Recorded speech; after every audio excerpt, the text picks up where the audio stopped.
If you missed your favorite show or interview, visit episodes on our website at theworldtoday.news. Now there really is no reason to miss out on anything on theworldtoday.news. And a very good morning, good evening, hello, universe, on behalf of Donald Trump, because he's the king of the universe. And that's where he'd like to be. Before we get into our first couple of guests, and I hear some chuckling in the background, so we're getting revved up. I just want to play a couple of clips here. I just want to go through some things here. Tucker Carlson has revealed that Charlie Kirk has told him many times in private, so it's no longer private, he did not like Benjamin Netanyahu. Cam, can you play Kirk and Tucker, please? He did not like Bibi Netanyahu, and he said that to me many times, and he said it to people around him many times. He felt that Bibi Netanyahu was a very destructive force. He was appalled by what was happening in Gaza. He was, above all, resentful that he believed Netanyahu was using the United States to prosecute his wars for the benefit of his country, and that it was shameful and embarrassing and bad for the United States, and he resented it. Didn't hate Netanyahu.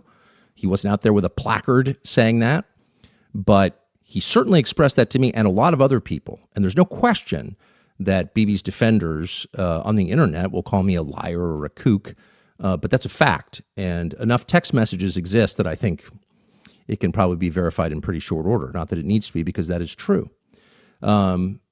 Shortly after that speech, there was a very intense attack on Charlie, and to some extent on me, not that I really noticed. But on him, I have no donors. He had $100 million worth of donors. And so, because he was involved in a different project from just yapping on the internet, which is what I do for a living, he was dependent to a great extent on his donors, of course. It's a nonprofit. And they went after him and tormented him. Not all, of course. Many were supportive, but the ones who were offended by my speech, and there was a small, very intense group who were, tormented Charlie Kirk until the day he died. Now, just imagine, because here we have Charlie did not like Bibi. I don't think many people do they?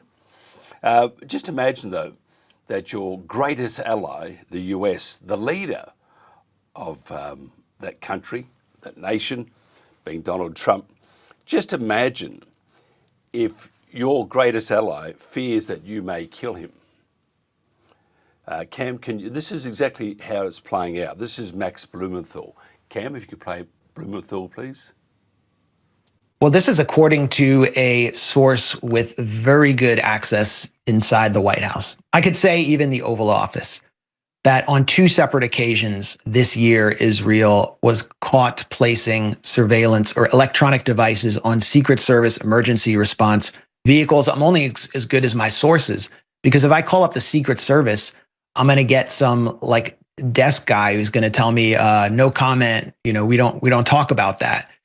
But there's a precedent there. As I said, Israel did the same exact thing in 2019, and it was reported widely across mainstream media. The NSA has fingered Israel as the top surveillance threat to the United States. They surveil the U.S. more Absolutely, than any but Max, other this country. is so huge. Your sources are saying in Secret Service vehicles, I mean, this is basically an act of war, and you were giving other examples from your sources. Please elaborate as much as give us every detail you were told.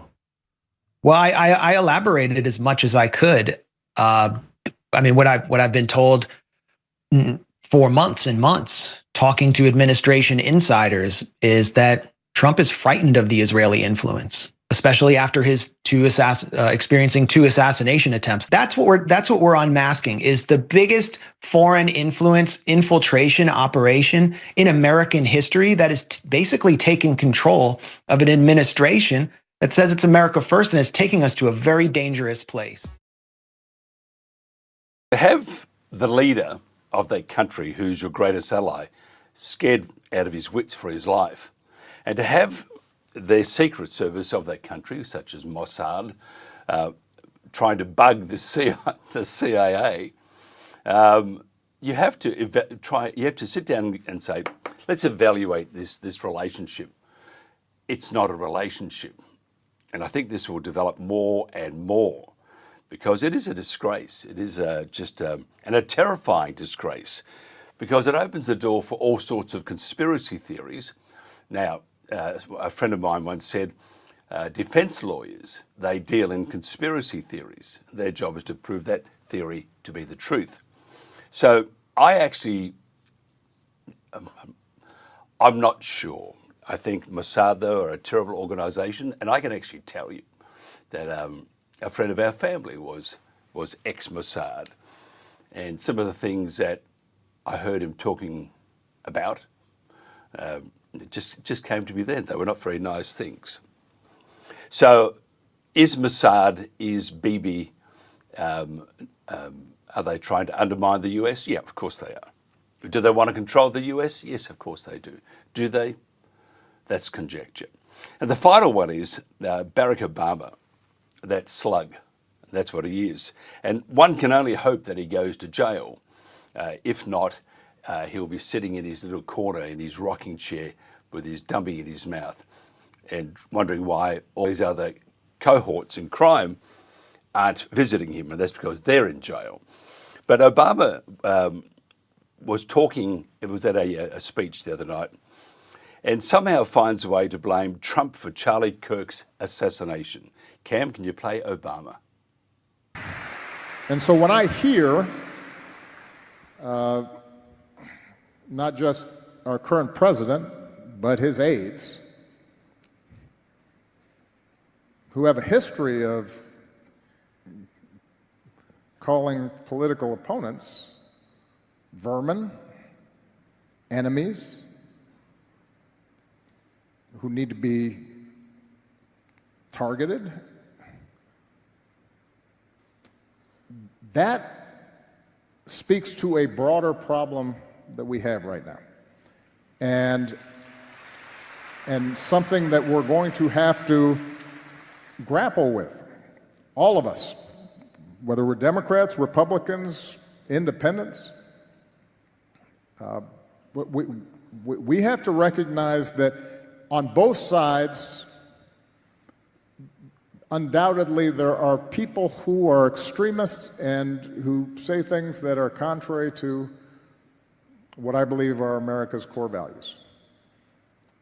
But I will say that those extreme views were not in my White House. I wasn't embracing them.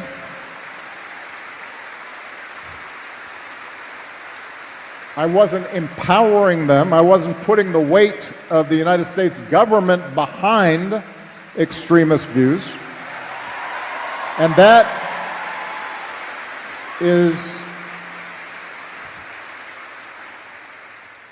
when we have the weight of the United States government behind extremist views, we've got a problem.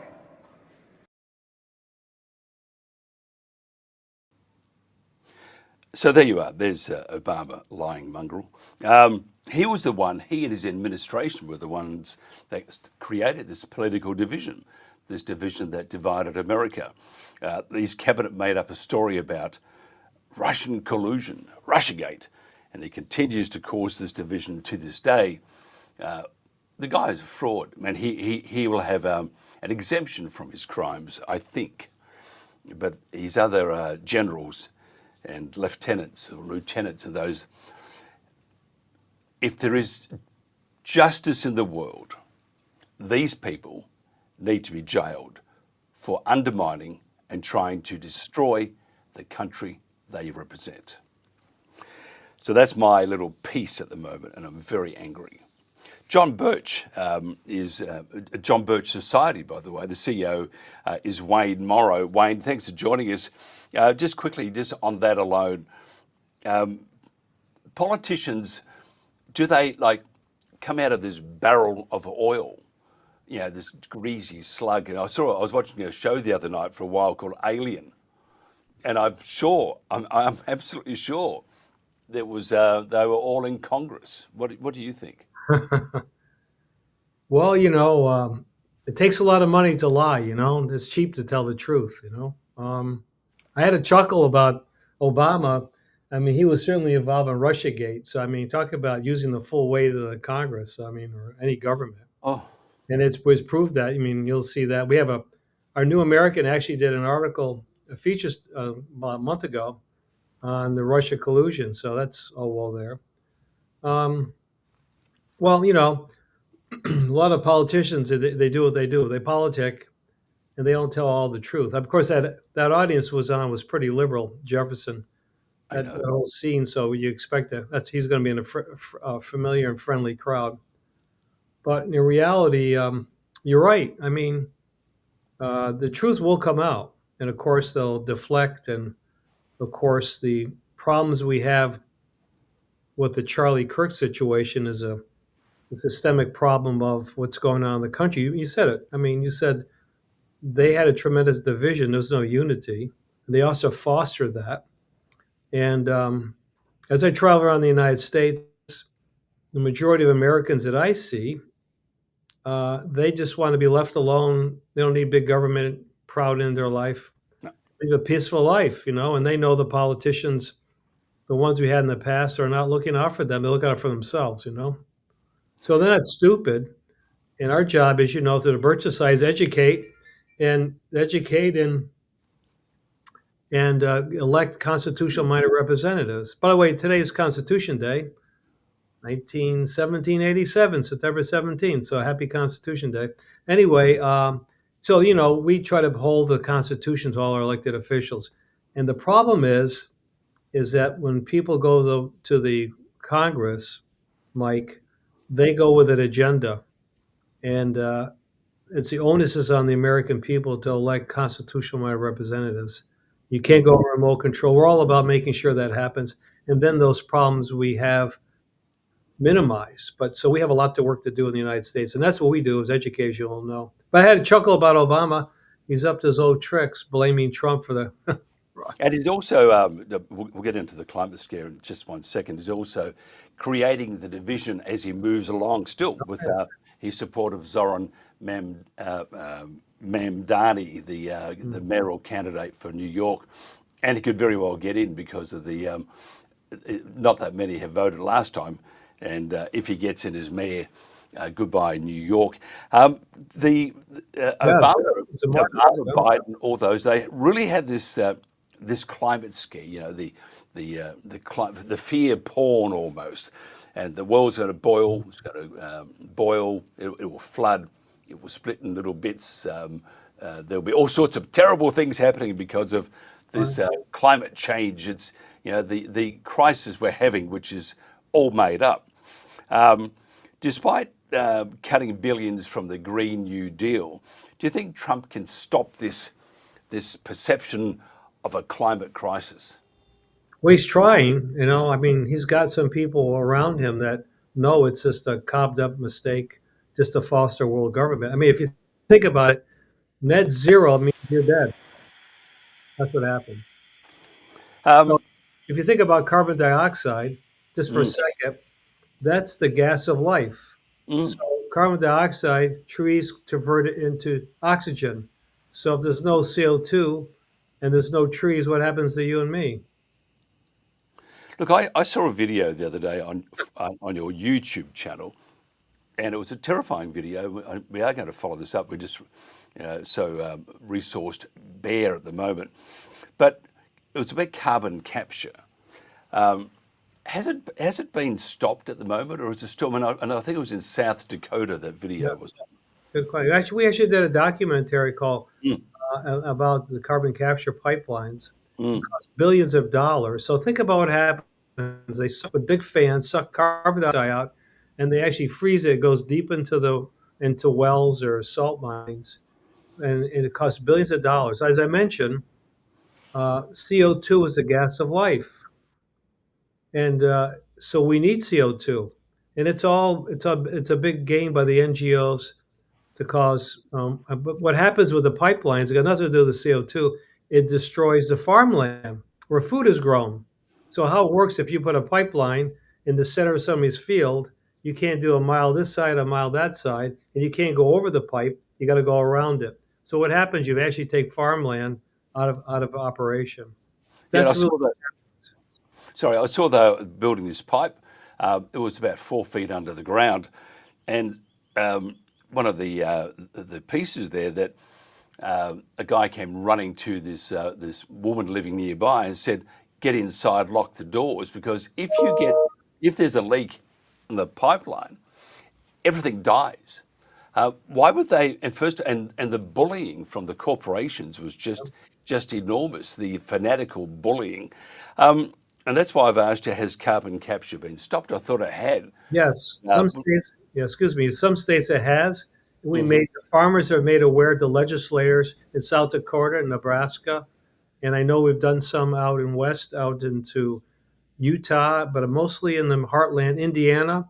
And of course, we're educating the farmers and the citizens what a joke this is, and we know it's another deal like the other boondoggles are going through. So they're trying really hard, and local citizens with the local sheriff departments have stopped the building of some of those pipelines. And so we have identified that. We called it out for what it is.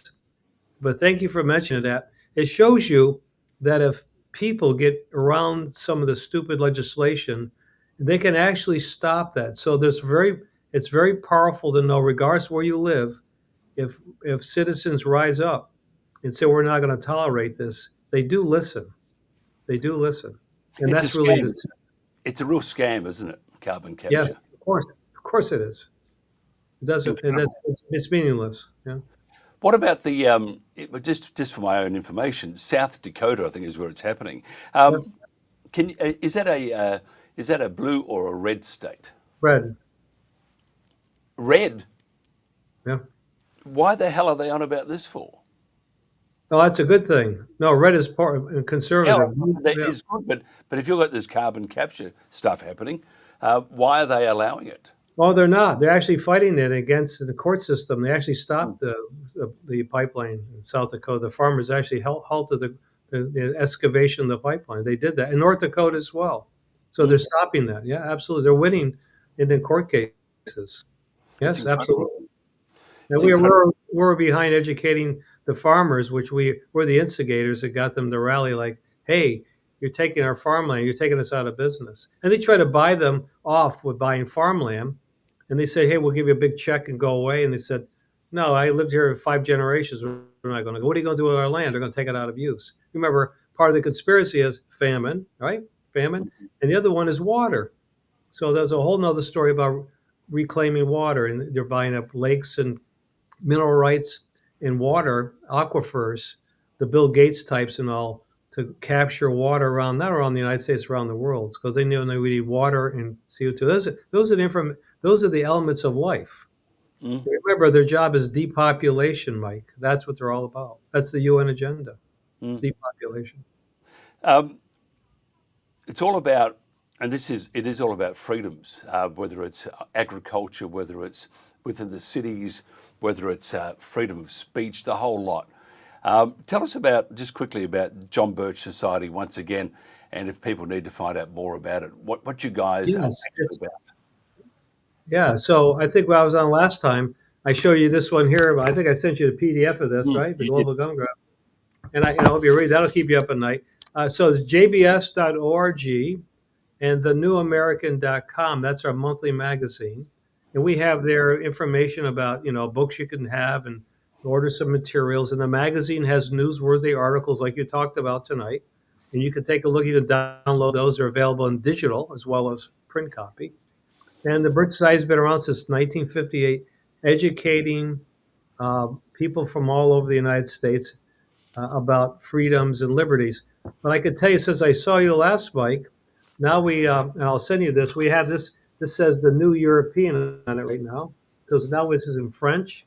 And we have this, I have friends going over to England and the UK, and actually there's people very anxious to learn more about really what's going on in the global scheme, and that's what they're interested in. So it's amazing. I think I showed you this last time, but I'll show it once again. This is the map of all the UN offices in the world. So what are those people doing? They're putting you on the menu. That's what they're doing. Well, we have our Prime Minister in Australia, which doesn't, I'm sure the Americans are just enthralled with this information.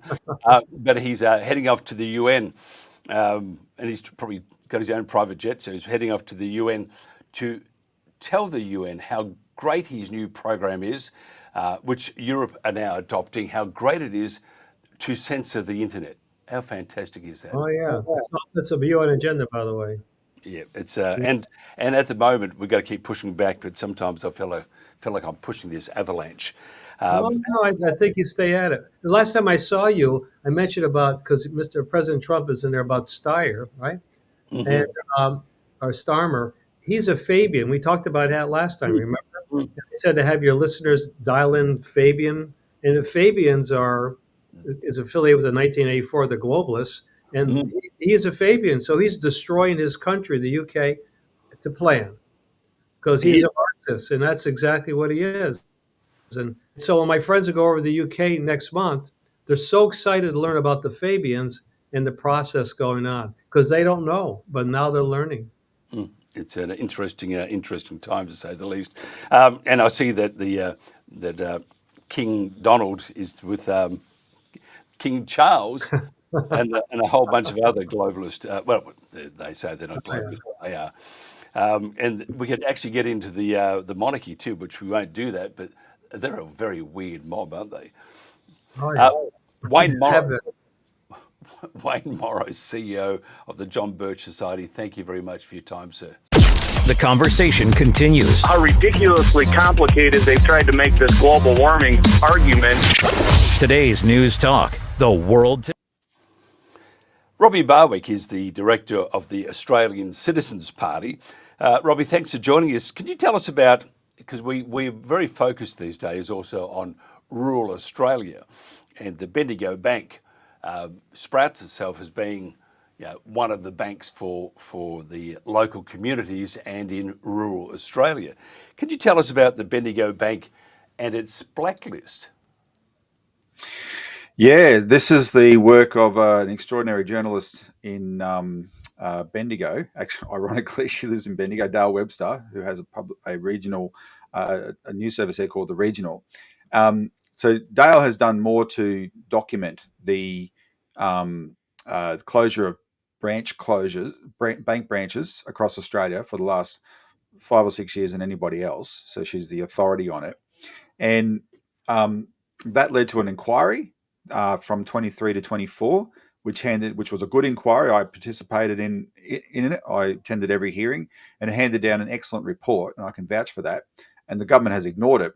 So in July, Bendigo Bank announced that they're closing 38 branches and agencies, of which 22 are the last in their towns, and that's devastating for towns. So in looking at this closely, and our party, the Citizens Party, has been campaigning very hard to stop Bendigo Bank doing this. In looking at this closely, Dale Webster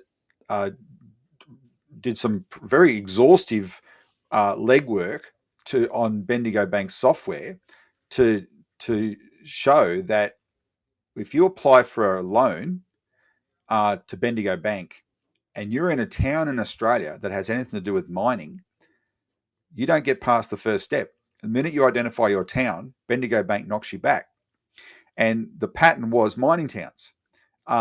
There's one or two tiny exceptions either way, but there's no other explanation for the vast majority of these towns that, when I say the vast majority, I mean 99+% of these towns that immediately get knocked back by Bendigo Bank.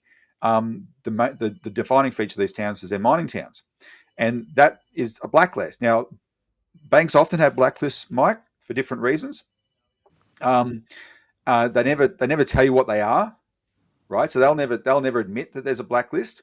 This is Dale's legwork. She can't come up with any other. She's looked for alternative explanations. She can't find them, and this means these towns are going to be condemned to being starved of credit because a bank has somehow decided that mining is maybe it's an ESG risk, right? Environmental sustainability governance thing. And that's probably the most likely explanation. Like it's a woke policy. And it's very unfair to the people of these towns to just be denied credit like this. Is Bendigo Bank its own bank? I mean, there's a lot of branches, a lot of banks. One I bank with is merged with the ANZ Bank. Is it its own identity, or is it part of another larger group? No, it's its own identity. It's now the Bendigo and Adelaide Bank. So it started off as Bendigo Building Society years and years ago. And then it became Bendigo Bank, and then more recently it merged with Adelaide Bank, and now it's Bendigo and Adelaide Bank. So it's its own identity. But, you know, one thing about big banks, and Bendigo Bank is running these ads that it wants to be considered a big bank, right? The better big bank, it says. Yeah, really. It's showing by its behavior that it's exactly like the other big banks, but it's not as big as the big four, but it wants to break into those ranks. Go look at their share registries, because the majority, the top 20 shareholders of all these banks are essentially identical. And these are investors who invest money on behalf of other people's money, but, you know, through super funds or whatever. We don't have a say in the way these banks behave. These entities control each other. It's pretty incestuous to how the whole system of financial control works, and so they may as well all be one big bank. You know, the way their ownership structures work, I can tell you. So the customers then, if they close their branches, the customers are just expected to go online. And that's okay for a while, but it doesn't work at the end of the day. If you're 300 kilometres or 100 k's out, or 1,000 k's, whatever the distance is, to a bank that you need to sit down and talk to someone, because we know, if safe and looking at the rural community, a great deal of the rural community need a loan, because it's just the way you do business in rural areas. Very hard to get a loan by simply filling out a form. It's much easier if you build up a relationship with your bank manager. So these communities, because if you look at a small community, it has a bank, a pub, usually a small supermarket, and a few other bits and pieces, service station, whatever. That's it. And so you take the bank out, you get a great chunk out of this community. If you can't pop in and see your bank manager or discuss things, or say, look, I'm going through a tough time, whatever, and the bank doesn't know who you are, you could be John Smith sitting in the middle of one city for all they care. How does the community survive at the end of the day without that bank? And you look around you, see all these communities that were once not thriving communities, but they were there and they served a purpose, and they're gone. So how do these communities stay in business themselves? That is the big issue.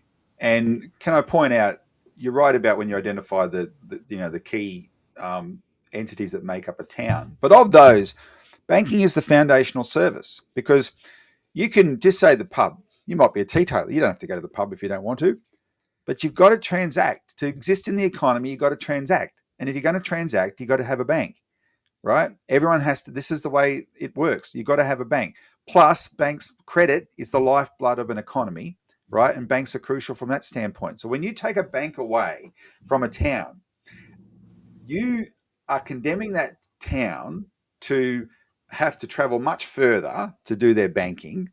And of course, they'll travel to a bigger town. And that bigger town is going to have more services and more, commerce options, more shops and better shops. And you're going to start doing your shopping in those towns, right? Well, why wouldn't you? It's only natural. So money leaves the town with the bank. And I'll highlight two towns, the two worst towns that I've been associated with in this era of branch closures, is right behind me in the middle of Australia there, Coober Pedy. Coober Pedy is what it always has been, Mike. It's an opal mining town. It's never changed. It didn't change. It only ever had one bank there, Westpac, back in the day, right? It was there for decades and decades and decades. Westpac changed. Westpac decided that it was going to include Coober Pedy as one of the branches it was going to shut down. The people at Coober Pedy, they still need the bank. They still need cash. They just now have to travel 540 kilometres south to Port Augusta to do it. And 2 hours of that trip along that highway, there's no mobile coverage whatsoever. So the town expressed fears when this closure happened that criminals will learn of this and start staking out the highway, knowing there's a good chance that a number of, because Opal is a cash business, that a number of cars coming from Coober Pedy to go south to Port Augusta are probably going to have cash in them, right? And the biggest consumer item when the Westpac closed the branch there was personal safes.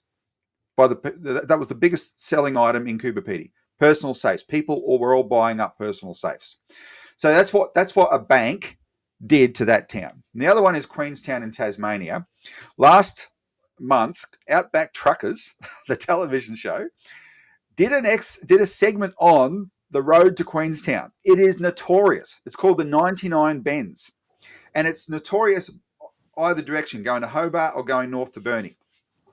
It's 150 kilometres from Queenstown to Burnie, where the next bank is, but it's a 2.5-hour drive. That tells you what the road's like, Mike. And the trucks, if you're on those hairpin bends with black ice and whatever, because it's Tasmania, right? It's very, very dangerous, and that's what Bendigo Bank is condemning the people of Queenstown to when they close that branch next week, and that's the one that we've been fighting to save. And I've had people from that town on the phone with me crying, just thinking about the way the town is going to wither and die slowly, because they're going to lose the last bank, not just the last bank in that town, the last bank of the whole west coast of Tasmania. And some might say, though, that they're doing it for economic reasons. And I don't believe that, by the way, but some would say that. And the bank would probably say, we have our responsibility to our shareholders. Shareholders don't give a rat's about Queenstown or Coober Pedy. No. They don't care at all. None of their business, and unless they can make a bigger buck and they entrust that particular bank to make the bigger buck. What about government? Because government, again, I mean, my belief is government, whether it's here or in the UK or the US, maybe not the US, but at least in the UK and here, government doesn't care at all about rural communities and would rather they close and just go and crawl under a rock. Government, what responsibilities do government have at the moment to ensure that you can do what everybody else does in the big smoke and go and do some sort of banking? Well, look, they at least have a responsibility to live up to their own rhetoric. So back on the 24th of July, which is a couple of months ago, the Assistant Treasurer of this government, Daniel Molino, gave a speech in Parliament introducing a bill for a Pacific banking guarantee. And this bill means the Australian taxpayer is going to subsidise the biggest banks in Australia, Commonwealth and Westpac and ANZ, to keep their branches open in the Pacific Islands. Why? Because they wanted to close their branches, and the Bank of China said, "Oh, we'll set up a bank for you to these islanders." And the minute that got out, Australia had a geopolitical heart attack and said, "Oh no, we're Uncle Sam's deputy sheriff in the Pacific. He expects us to keep China out of the Pacific. So, oh no, we're going to have to get our banks to stay in there. The taxpayer will subsidise them to do it." So I've been telling the people in Australian towns, just inviting the Bank of China, and maybe the government will come to your rescue as well. But more seriously, Daniel Molino, in giving this speech, because he knew it would look bad talking about guaranteeing banks in the Pacific when Australian towns can't keep their banks, he actually devoted a paragraph to claiming the Australian government has secured banking services in regional Australia. So if you're going to claim it, mate, do it. And in the case of there are times, Mike, when government intervention is absolutely justified. And one of those is Queenstown. If Queenstown is not a case for government intervention, if the government is going to sit on its hands while a bank closes a profitable branch, and let me emphasize that, we know the Queenstown branch is profitable.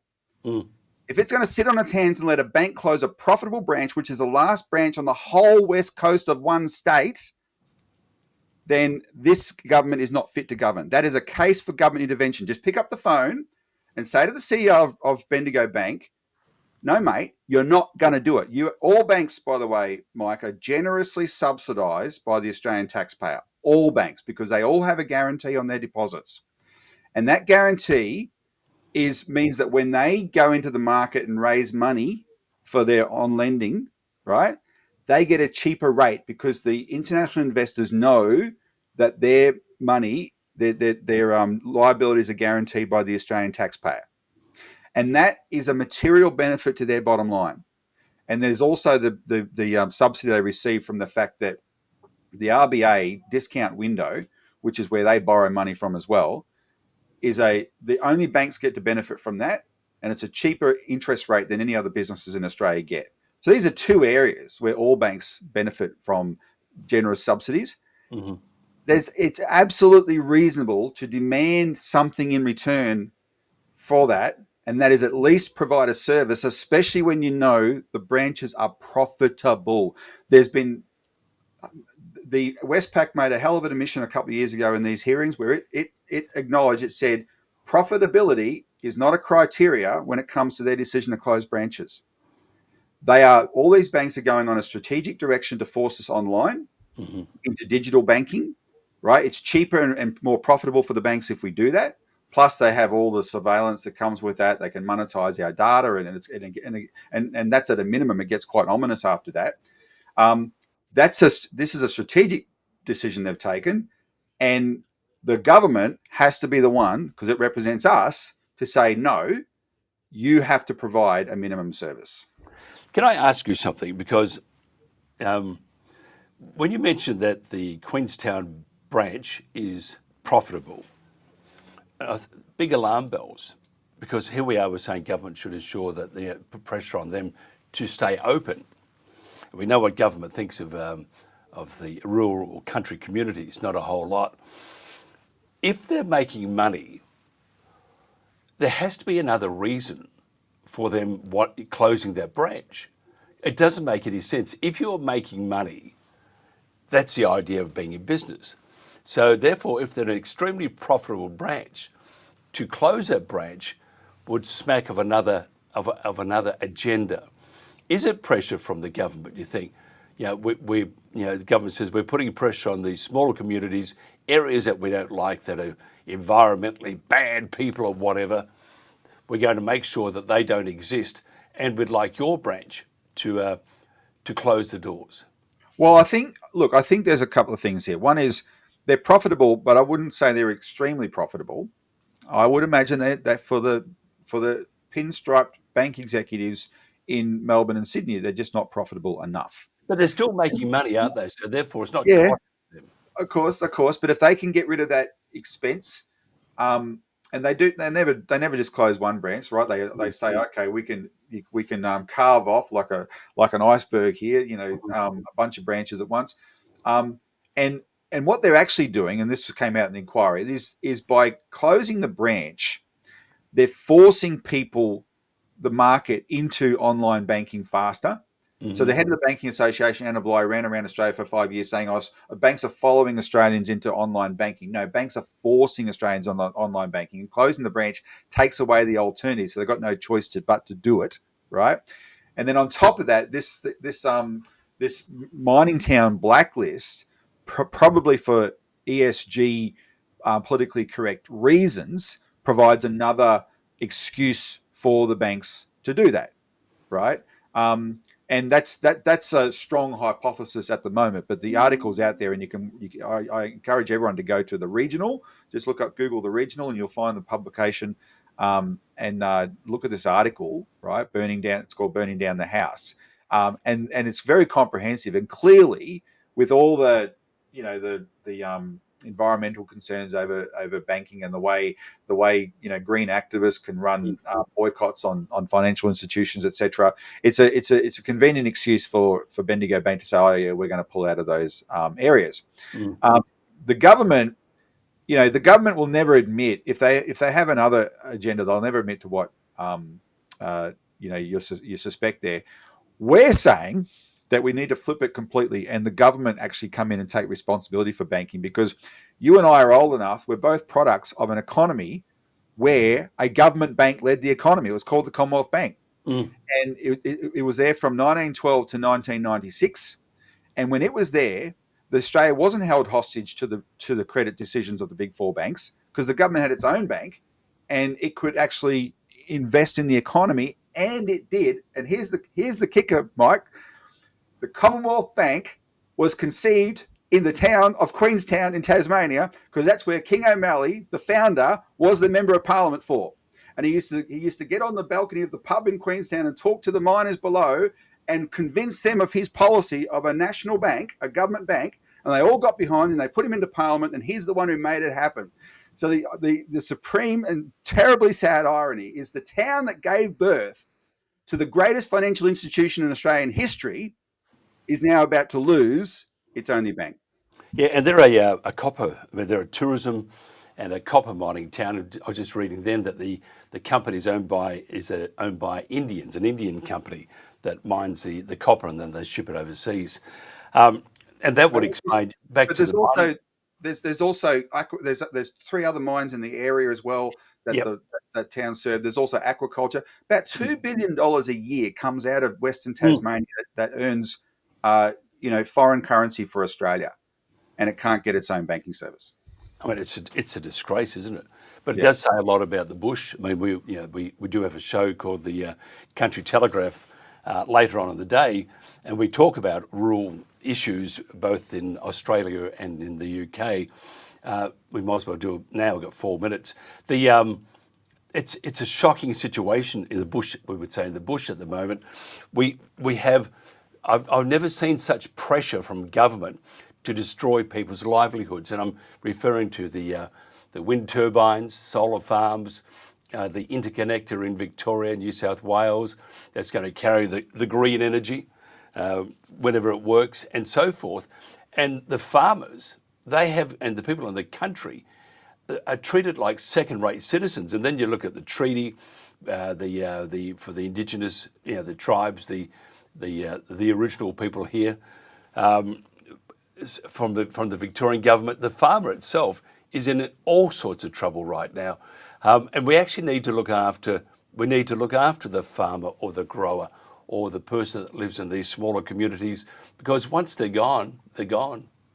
Well, unfortunately, when you have there's a mentality in the major parties that if these areas don't vote for them, they don't care about them.